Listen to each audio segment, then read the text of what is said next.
My name is Camille Hartley, and at 48, I've learned that silence can cut sharper than pride. I've spent 20 years in offices like this: glass walls, gray carpets, people who talk too loud because they're scared of being invisible. But that morning in downtown Seattle, under a sky the color of wet steel, I wasn't invisible anymore. The boardroom smelled of espresso and rain-soaked coats. Across from me sat Brandon Laird, the CEO's son, 30 years old, born to a corner office he never earned. His smile was polished and empty, like chrome on a toy car. To my right, the investors from Titan Tech adjusted their cuffs and powered on tablets. I'd prepared this meeting for weeks, though no one would admit that out loud. Brandon leaned back in his chair and pointed at me without looking. "Get us coffee," he said. The room went still. One of the Titan Tech lawyers frowned, clearly unsure if he'd misheard. A man at the end of the table, older, deliberate, tilted his head. "Who is she?" Brandon's grin widened. "Camille, administrative staff, tiny as a candy." I met his eyes. Calm. "Give me 5 minutes, sir." He laughed under his breath, the kind of laugh that makes other people check their shoes. I opened my laptop, the same one I'd used to write the original compliance frameworks. The same system Brandon thought he'd locked me out of. A few keystrokes later, a file appeared: a signed verification of intellectual property ownership, time-stamped, notarized. My name was printed in black, clean letters: co-inventor, core algorithm module. I attached it to a short email and sent it directly to Titan Tech's lead counsel. I didn't say a word. I just watched the lawyer's face as he opened the document. He read once, then again, slower this time. The change in his expression moved like a ripple through the glass table. Finally, he looked at Brandon. "Mr. Laird," he said evenly, "are you selling us a company she essentially owns?"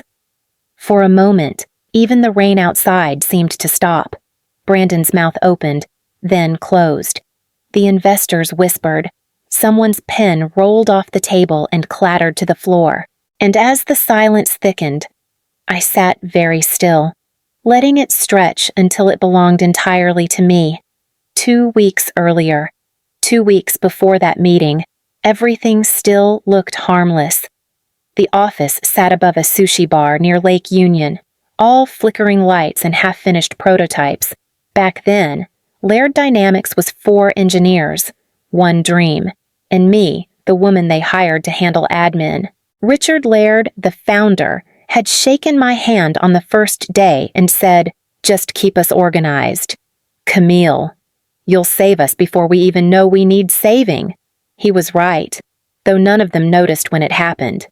At first, my desk was a folding table between a printer and a pile of empty ramen cups. The engineers spoke in acronyms and caffeine. When the first investor asked for an expense report, I built one from scratch. When the next asked for proof of patent filings, I stayed until midnight translating the team's sketches into legal descriptions. "Camille, you actually wrote this in patent format?" Richard asked, reading over my shoulder. "It needed structure," I said, "and correct spelling." He laughed, but he signed it. That document became the company's first provisional patent. My name appeared in the filing, not out of vanity, but because legal required a verified contributor. Richard shrugged. "Easier that way. You're already ghostwriting our logic." From there, it spiraled. Every compliance form, every HR policy, every funding contract had a trace of me buried in its code. I created systems that no one else understood. When the lawyers called, they asked for the woman who translates engineer into English. The office grew first 10 people, then 50. We moved downtown, traded folding tables for glass desks. Richard would still call across the floor. "Camille, what clause keeps us alive this week?" I'd answer with a smile and hand him the right file. He liked to joke. "Camille's the reason we don't get sued." And he wasn't wrong. But success has a short memory. The newer hires never saw the basement years. They saw a quiet woman who typed fast and asked few questions, the one who kept the lights on but didn't care to stand in them, until someone decided she didn't matter anymore. The first time I saw Brandon Laird after his return from Stanford, He walked into the office like a man rehearsing for a role. Expensive jacket, careless confidence, the kind of smile that expected applause before he'd earned it. Richard clapped him on the shoulder. "Everyone, my son's back to help modernize operations." Brandon gave me a quick once-over. "Camille." "Right. You've been running the same system for, 10 years, 11, I said. He grinned. "Then it's overdue for disruption." That word disruption became his anthem. In meetings, he talked about streamlining processes, vertical integration, and reducing redundancy. He'd toss those phrases around like confetti, as if vocabulary could replace understanding. The engineers nodded, half afraid to seem outdated. A week later, I noticed something small. My access to the patent dashboard was gone. When I asked it, they said, "Brandon approved the new permissions list." I found him in the conference room, scribbling diagrams on the whiteboard. "You removed my access," I said. He turned, marker still in hand. "We're reallocating tasks. I need clarity on roles. Admin shouldn't touch compliance." "I built compliance," I said quietly. He smiled. "Exactly. You've done your part. Time for a leaner structure." By Friday, my title changed from operations liaison to administrative support. HR called it a lateral move. My calendar emptied overnight. Projects I'd managed were reassigned to younger hires with shinier resumes. Richard stopped by my desk once, standing awkwardly beside the flickering printer. "Camille, don't take this personally. It's just a restructuring." I nodded, of course. But when he walked away, I stayed still, listening to the hum of the machine burning another misprint. I could smell the faint sweetness of melted toner, the scent of something valuable turning useless. Brandon passed behind me, phone pressed to his ear. "We need to show Titan Tech we're agile," he said, glancing in my direction. "That means trimming the old scaffolding." I kept my eyes on the screen, fingers motionless over the keyboard. Words rose in my throat but never escaped. I'd learned long ago silence, when sharpened, can cut deeper than rage. I started spending more time in the filing room, a narrow hallway that smelled like ink and dust. No one came there anymore. Everything had gone digital except me. Each night, after the interns left, I printed audit logs, patent drafts, and approval chains. I labeled every folder by date and initials. It looked routine, almost clerical, but every page I touched held a piece of truth no one else bothered to keep. One evening, Lena, a new hire barely out of college, stopped by with a coffee in hand. "You're really printing all that Brandon says we're going paperless." I smiled. "Brandon says a lot of things." She laughed nervously, unsure if I was joking. Behind her, I could hear Brandon's voice echoing from the open office. He was talking to the product team loud enough for everyone to hear. "When Titan Tech signs, we're done scraping for cash. I'll finally have equity that means something," he said. "Dad promised me control once the deal closes. I'll own the place." Lena rolled her eyes. "He actually said that out loud. He likes an audience," I replied, sliding another document into its sleeve. I printed until the hum of the machines became steady enough to think. Each sheet that landed in the tray felt heavier than paper, like evidence. Approval threads, version histories, notes from engineers I'd translated years ago, all with metadata that tied back to me. At 9 o'clock, the office lights dimmed automatically. I stayed. The copier warmed again as I fed in the next batch contracts, design logs, revisions stamped with my initials. Brandon passed the door, glanced inside. "Still filing, just catching up," I said. He smirked. "You're old school." "Camille, don't get too attached. Titan Tech's lawyers don't care about paper." He left before I could answer. I stacked the last folder, ran my finger over the tab where my name appeared, faint but visible. Paper might not matter to him, but paper remembers everything. The pre-acquisition meeting took place on a Tuesday morning. Brandon had insisted it be held in the main boardroom, his stage, not mine. Titan Tech's delegation filled one side of the table. Richard sat at the head, fingers drumming a rhythm he didn't notice. Brandon began with a smile that never reached his eyes. Before we start, he said, gesturing toward me. Camille here can take notes or grab coffee if anyone needs. I kept my voice steady. Actually, I'll just listen. You may need me later. A few of the Titan Tech attorneys glanced up.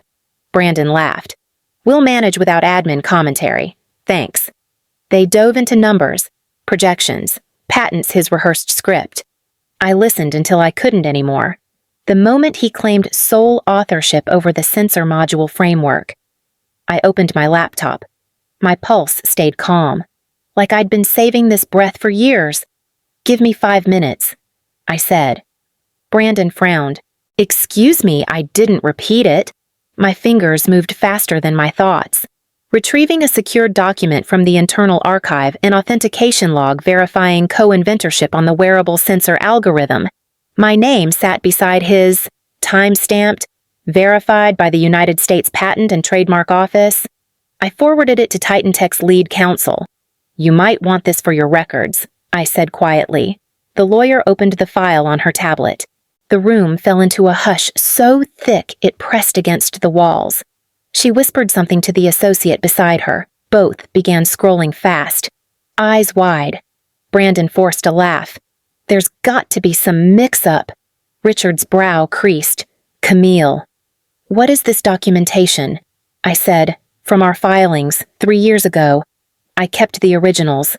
The lawyer looked up at Richard, then at Brandon. This signature is hers, she said. Legally, she's a co-inventor on multiple assets included in your valuation. Brandon's face drained of color. Richard sat back, silent. I closed my laptop slowly. The air felt electric, charged with everything they'd chosen not to see.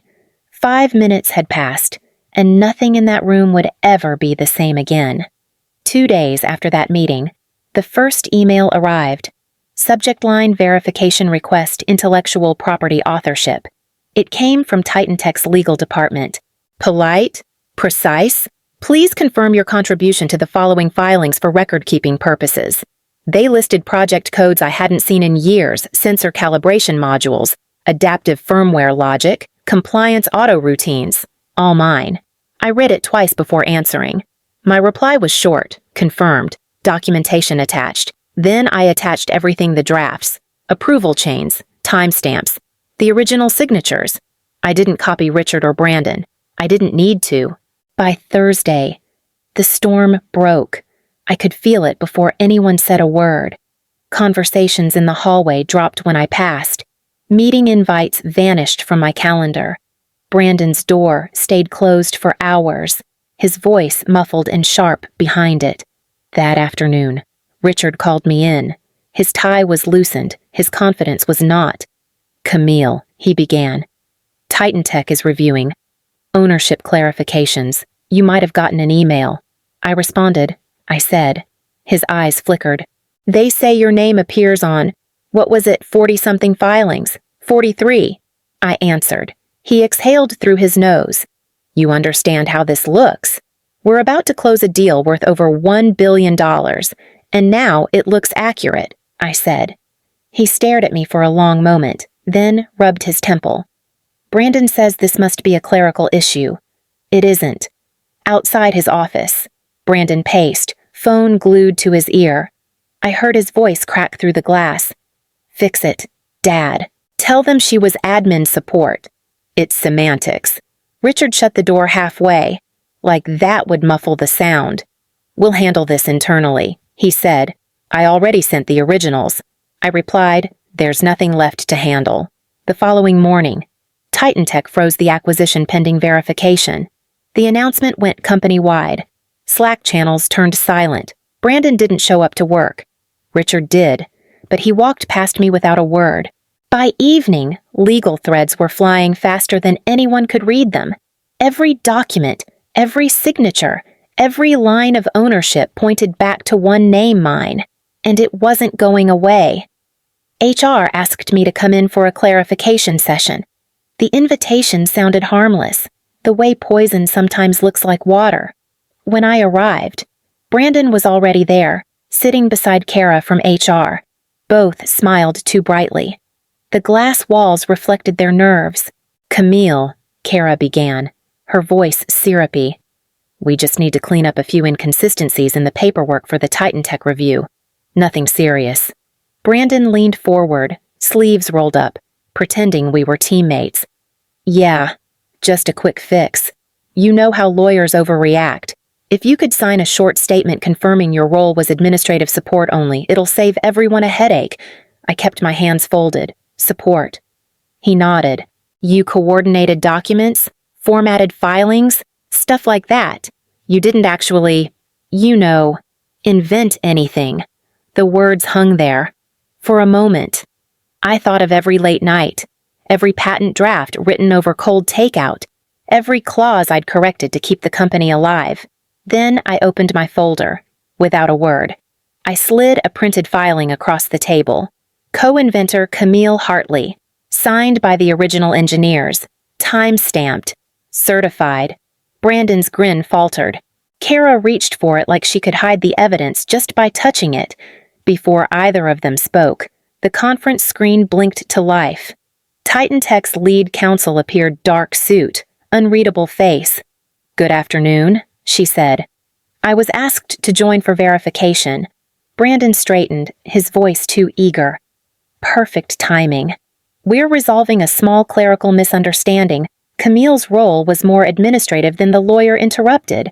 I've reviewed the document she just shared. It's not administrative, it's authorship.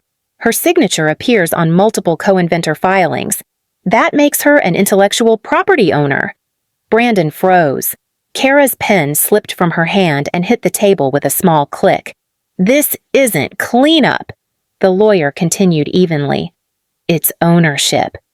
Silence settled over the room. The hum of the projector filled the space where Brandon's confidence used to live. I gathered my papers, slid them neatly back into the folder, and stood. I didn't raise my voice. I didn't need to. The evidence had already spoken louder than either of them ever could. By Monday morning, Brandon was gone from Slack. His profile picture vanished, his calendar cleared, no announcement, no goodbye. Just silence like he'd been erased by the same system he once used to erase others. The office moved strangely, half-whispered and jittery. Legal walked faster, phones pressed to their ears. The acquisition, everyone said, was on hold. No one explained why, but I didn't need to ask. That afternoon, I received a call from Titan Tech's lead counsel, the same woman from the video meeting. Her tone was cool, professional, almost kind. "Ms. Hartley, we'd like to invite you to a direct briefing. Our team needs clarity on the intellectual property chain. Are you available tomorrow?" "Yes," I said. "Excellent. We'll arrange transport to our Seattle office. This conversation stays between us until we finalize our findings." I hung up and sat still for a long moment. It wasn't triumph, I felt it was gravity. The quiet kind that comes when you realize the ground has shifted under everyone else, and you're the only one still standing. When I left my desk that evening, Richard was waiting by the elevator. His shoulders slumped, his voice tired. "Camille," he said softly, "I never meant for things to go this far." I met his eyes. "You let him run the place like a toy. You saw it." He rubbed the bridge of his nose. "He wanted to prove himself." I thought that it wouldn't cost you everything he didn't answer. The elevator chimed, but neither of us moved. For the first time, he looked smaller than the man who once joked I was the company's backbone. "I need this deal to close," he said finally. "If there's any way you can steady the ship, I'd appreciate it." I nodded once. "Then let's tell the truth." The doors slid open. Richard stepped back. I stepped inside. The next morning, I would walk into a room where no one could talk over me again. Titan Tech's conference room overlooked the bay, but no one noticed the water that morning. The table was lined with folders, each stamped with a blue seal and a single name, mine. The lead counsel from Titan Tech adjusted her glasses.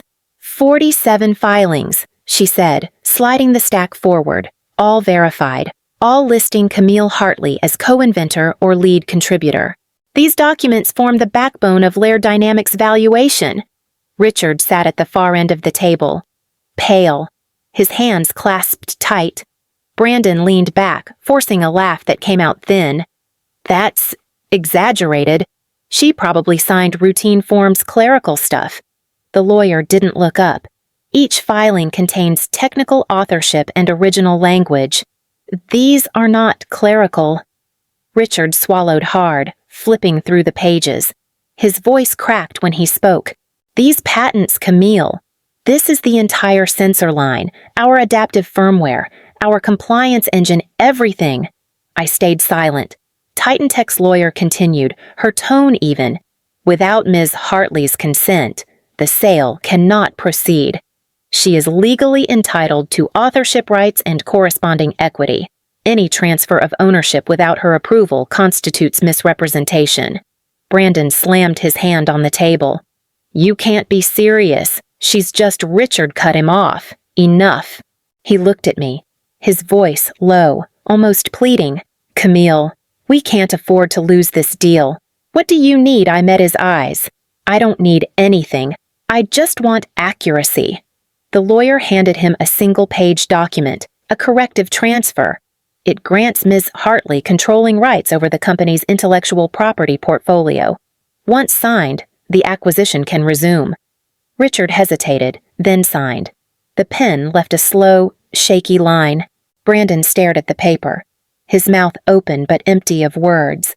The same man who once called me tiny as a candy now watched the company's ownership shift in silence. I reached for the document, folded it once, and placed it in my folder. Titan Tech's counsel stood. Congratulations, Ms. Hartley. You now control the assets we're buying. The room was quiet, except for the soft scrape of chairs as everyone rose except Brandon, who couldn't move at all. A week later, I walked back into the same glass boardroom. The skyline outside hadn't changed, but everything inside had. My badge read, Chief Innovation Officer. The folders on the table carried my name in print, not as a footnote but as a signature. Brandon's office sat empty, blinds half drawn, desk cleared to the grain. No one mentioned him. People had learned that silence could be more merciful than gossip. Titan Tech's executive team arrived precisely on time. Their CEO, a tall woman with silver hair and the calm of someone who'd built empires, extended her hand. You're the one we came for, she said, not the pitch decks, not the noise. You, I shook her hand. Then let's make something worth the ink. Richard sat beside her, quieter than I'd ever seen him. When the contracts came around, he didn't speak, just watched as I signed each page clean, deliberate strokes, every initial, every date, another layer of proof that patience had teeth. After the meeting, I stayed behind. The sunlight hit the chrome coffee machine by the wall, the same one Brandon had pointed to when he told me to fetch drinks. I walked over and switched it on. The old grinder sputtered to life. Richard stepped up beside me. You won, he said. It was never a competition, I replied. He nodded, eyes down. You're the reason this company still exists. I was always that reason, I said softly. The machine hissed. The smell of coffee filled the air. I poured a cup, set it on the counter, and left it there, a small offering to the past. Outside, Titan Tech's CEO waited by the elevator. We'll announce the acquisition next week, she said. You'll be presented as the visionary behind the framework. Accurate credit, at last. Accuracy suits me, I said. As the doors closed, I looked once more at the boardroom, the polished table, the empty chairs, the stack of documents that had rewritten everything. I hadn't shouted. I hadn't leaked a thing. I had just written, signed, archived, and waited. And in the end, the paper spoke louder than any of them ever did.